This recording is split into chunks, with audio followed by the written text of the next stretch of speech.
So the first step in the Turbo Mustang project is to get the Mustang out of storage. So there's our little engine dyno. There's the 4.6 run stand. So this is the proof of concept on our homemade ECU that's going to go on this car. So this is a 95 Mustang GT convertible. So we're going to get it out of the garage here and we're going to get it started up. It's been sitting here in the garage for two seasons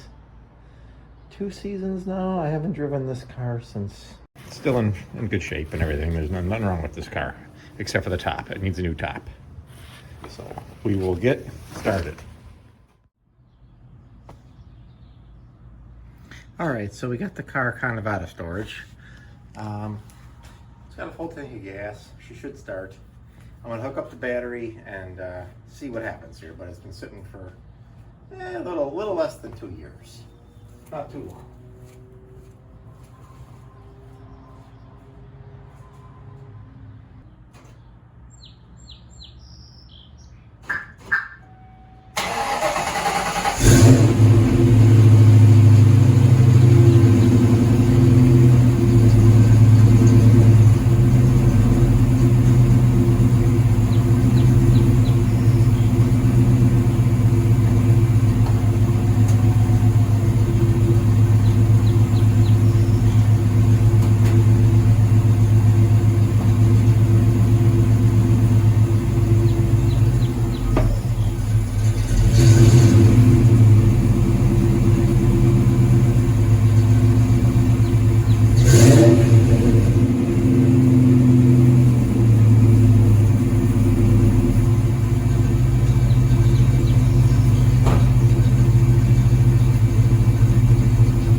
So fired right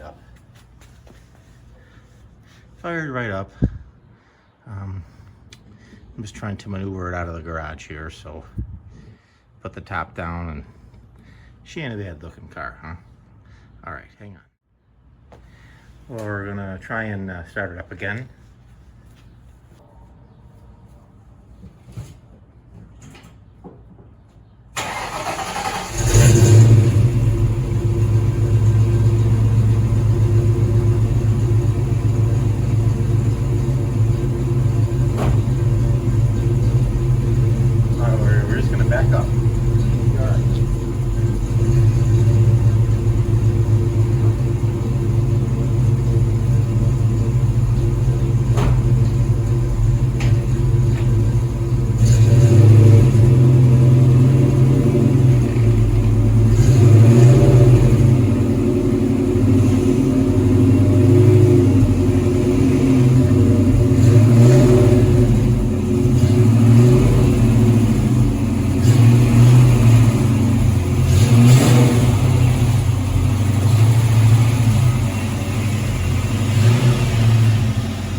All right, my neighbor's weed whacking. I'm sorry, but I'm trying to get the main engine harness out. So this goes to your ECU. Then there's two other connectors that go to these two connectors. Then there's a third one here, and then I was able to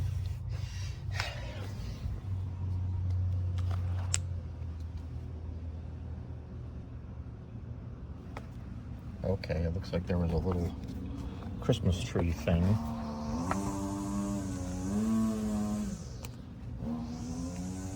I guess I ripped.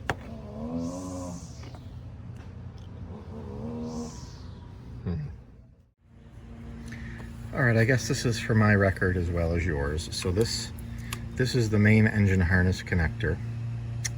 This was mounted to a bracket on these two bolts, and then right down there I had to take that nut off.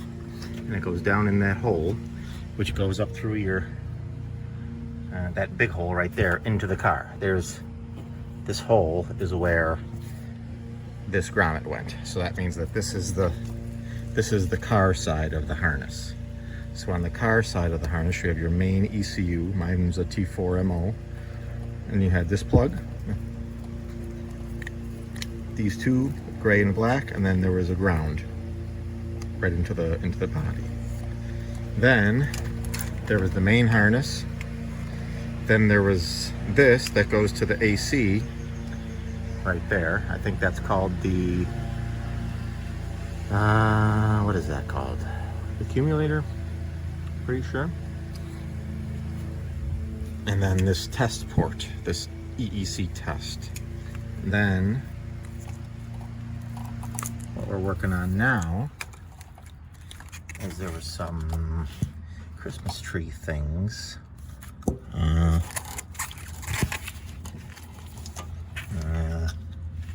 Oh, wait a minute. I should cut that zip tie. But I put that in. There's one more Christmas tree thing somewhere up there. And then that goes. I pulled through that hole. This end, so this is this goes to the AC 4-pin. AC 4-pin. Where's that? This guy. That goes to that. And then this is the CCRM. And then these go to your fan. Fan and coolant bottle. Right? And then there's also this guy, which I'm not sure what that is. That's this plug. Then this is where the mass airflow sensor, intake air temp sensor plugged in. This went to here. This went to here. And I think that's everything. This, I don't think we needed to unhook. Okay. That's all I got for now. All right. So we've got no more. That's the inside of the car, so no more harness there. What's that?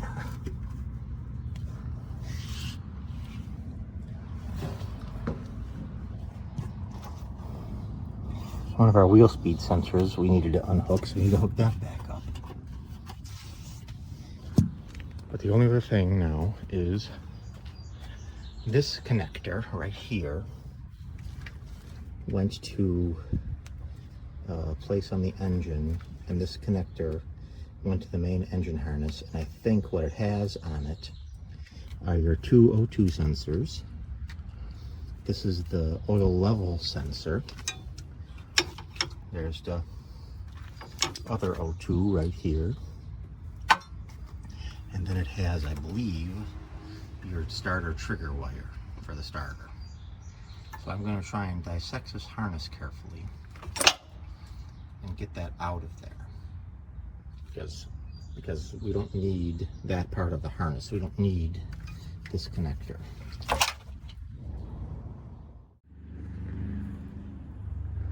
All right, I've got all the wires out of the car. Let me turn. Yeah, so the only things we need to hook back up are this thing, these two connectors, the AC, that AC, the CCRM. I don't even know if I'm going to run that. You know, I don't even think I need that. I'm going to do a little bit more research on that.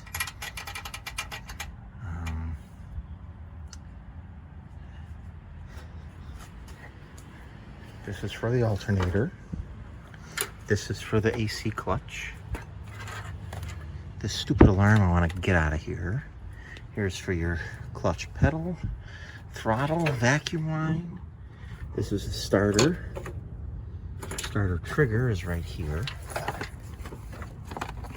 That's this guy, this pink white and pink wire. This, what the hell is that for? I don't remember what that's for, if anything. And then inside the car, we had 1, 2, 3 connectors.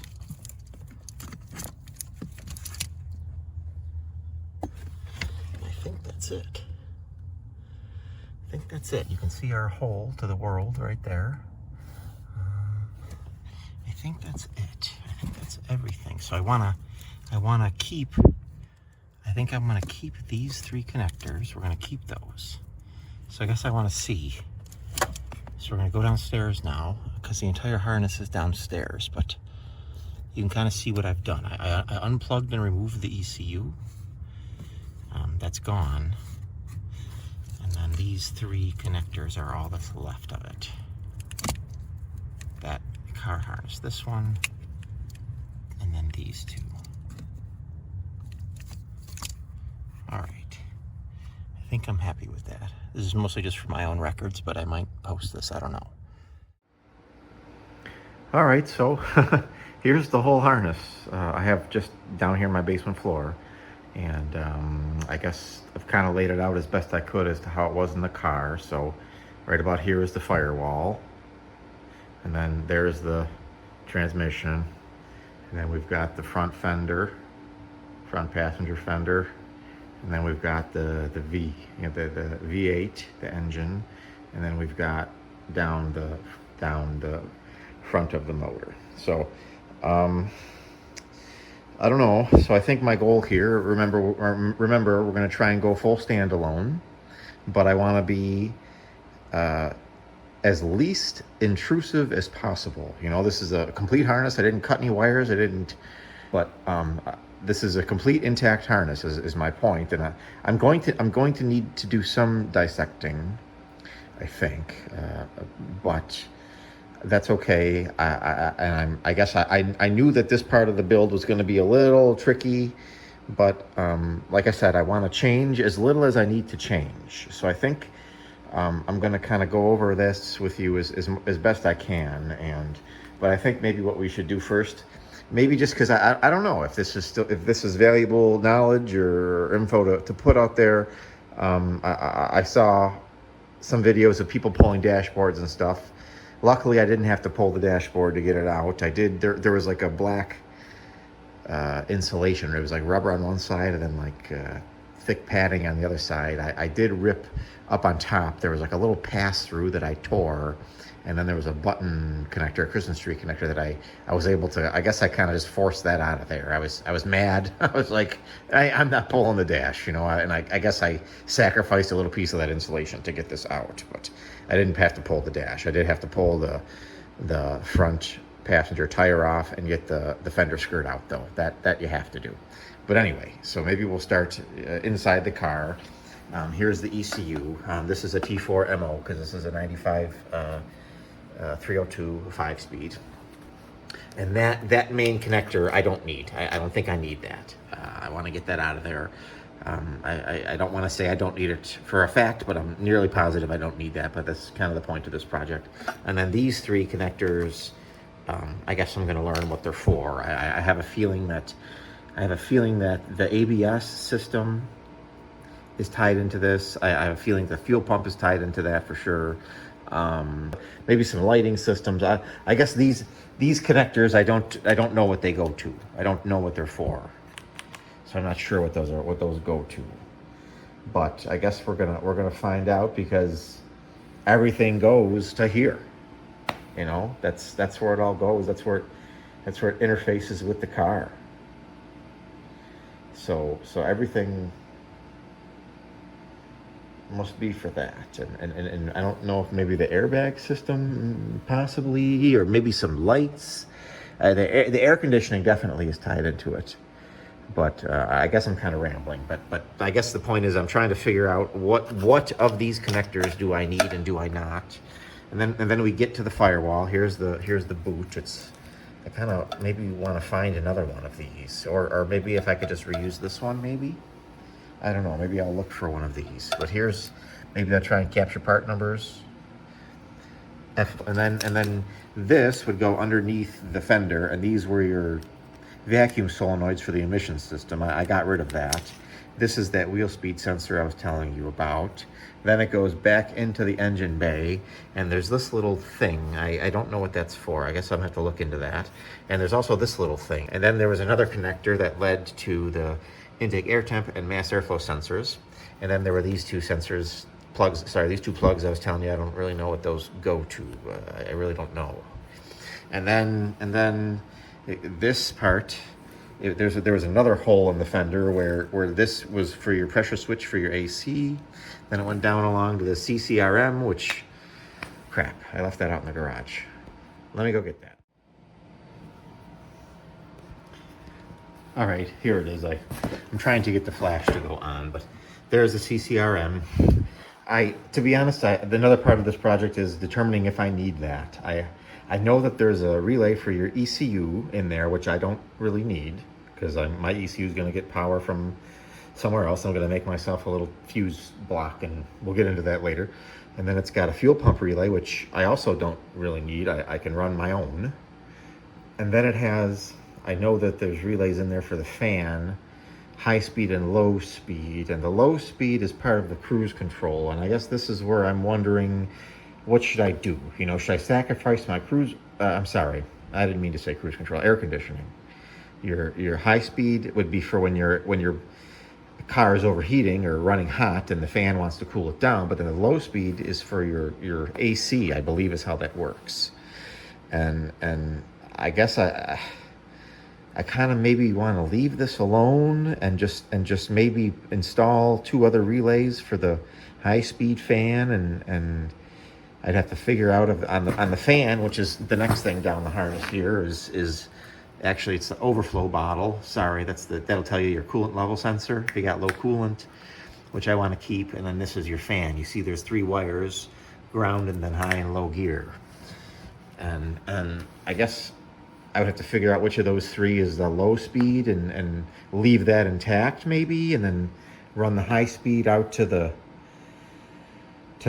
well, yeah, that's kind of what I'm trying to explain to you. Or I can maybe tee into the ground wire for that relay, but I guess I don't want to overcomplicate it, but I also don't want to maybe lose the air conditioning, you know, because that'd be kind of neat to have the AC with the turbo. But I guess I want to think about that, and maybe I'll show you when I start in here. But then we'll back up to the firewall again, and then there was on the strut tower there was.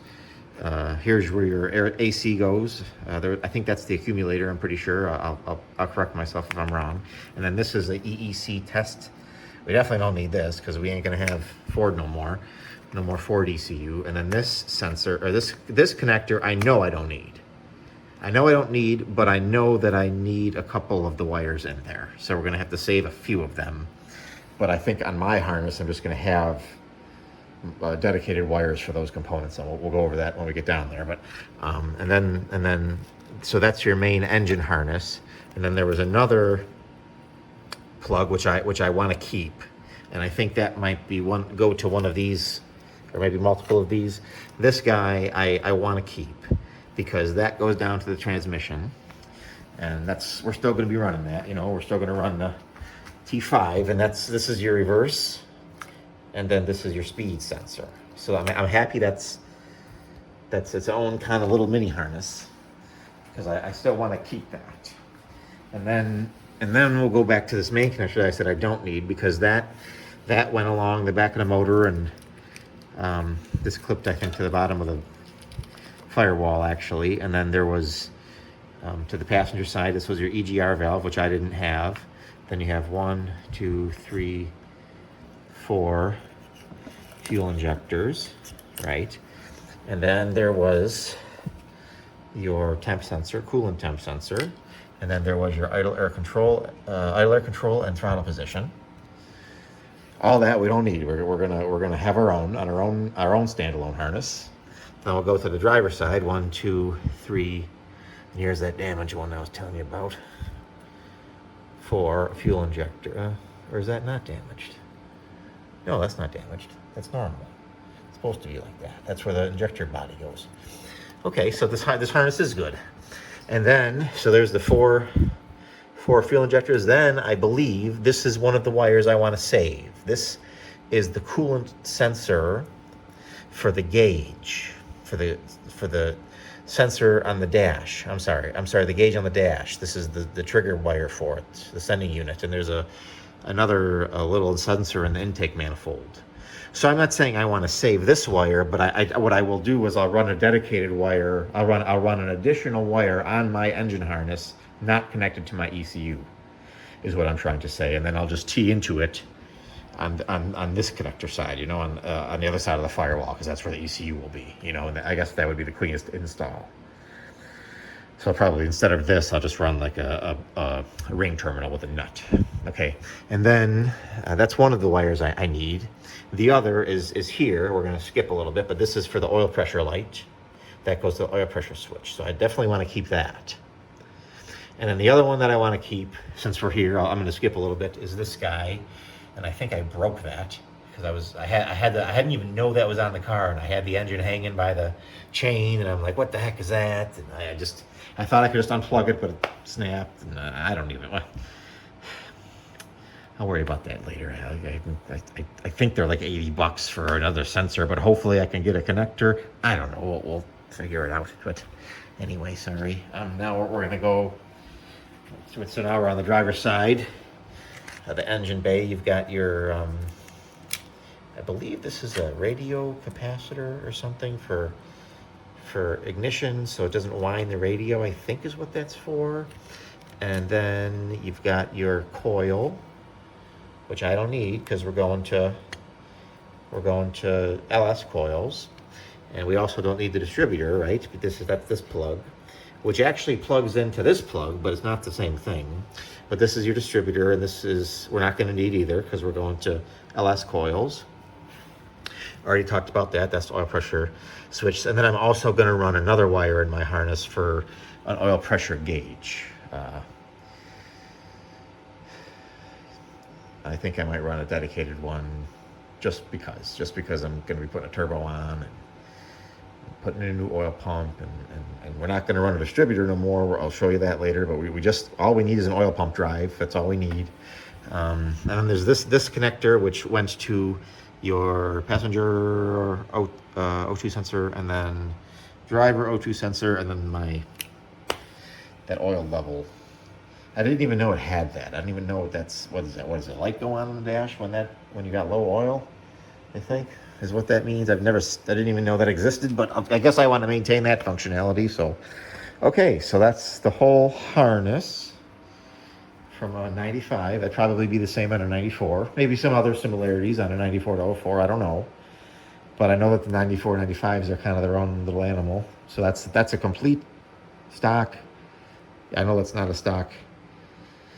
It's got a trick flow intake on it, but that's the stock throttle body, and I know that's not a stock distributor, but the car came like that, so that's all I know about it. And then this was the brackets. This bracket hooked on the firewall, where this actually let me put that back on there. That main connector that clipped on there, and then this thing was a pain to get out.